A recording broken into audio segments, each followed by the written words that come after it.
दुर्भाग्य है कि हमारे देश को ऐसी सरकार मिली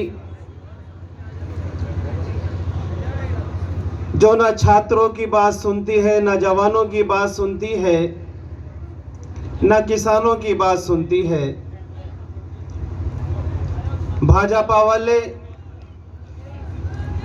गोदी मीडिया वाले और अंधभक्त, मैं उनसे एक ही बात कहने आया हूं आज इतने बड़े मंच से। ये किसान, इसकी अहमियत, इसकी औकात, इसकी हैसियत तुम क्या जानो, लेकिन मैं एहसास कराता हूं आज उस किसान की हैसियत। ये किसान क्या है, ये किसान इस हिंदुस्तान के लिए कितना जरूरी है, शायद तुम्हें इसका अंदाजा नहीं है भाजपाइयों। जब हमारी माओ के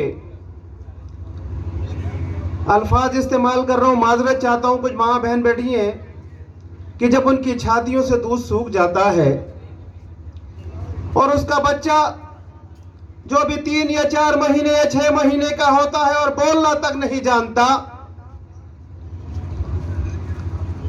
और माओ की छातियों में दूध नहीं होता, तब वो किसान अपने घर से निकलता है बरसात के मौसम में।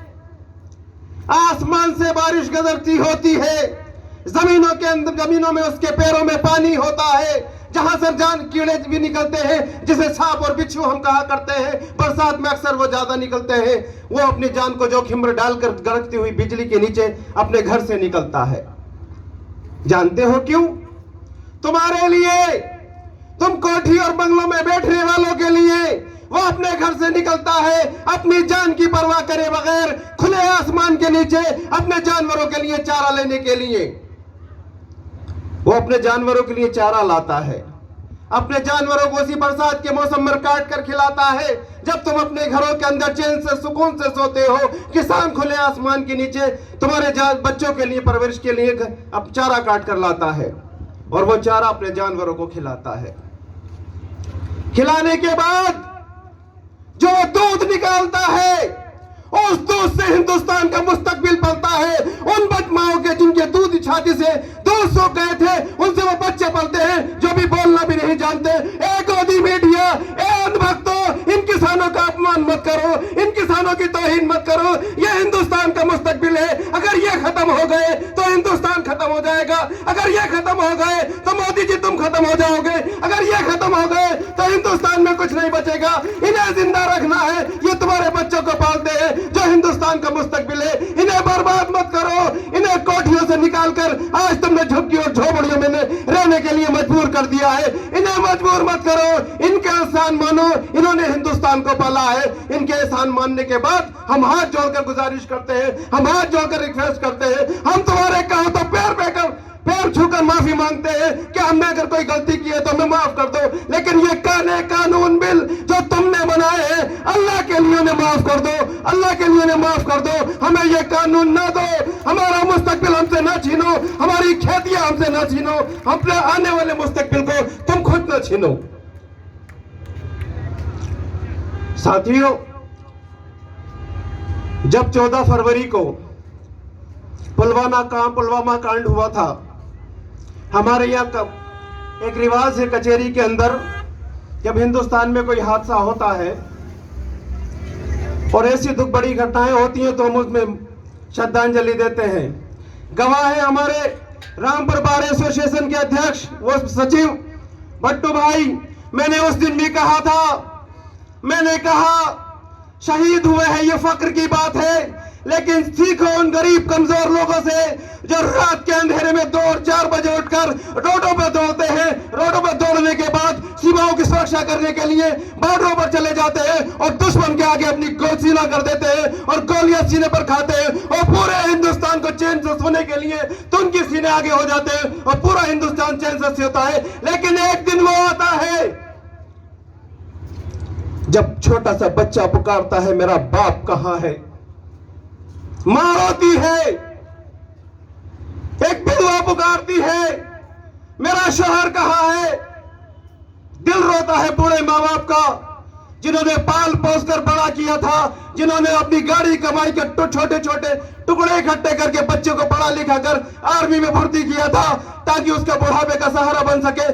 जब वो होता है, जब वो इनके साथ तौहीन होती है, जब इनके साथ नाइंसाफी होती है, और वो नाइंसाफी क्या होती है मैंने 2 साल पहले अपनी कचहरी के अंदर भी कहा था और आज फिर दोहराता हूं।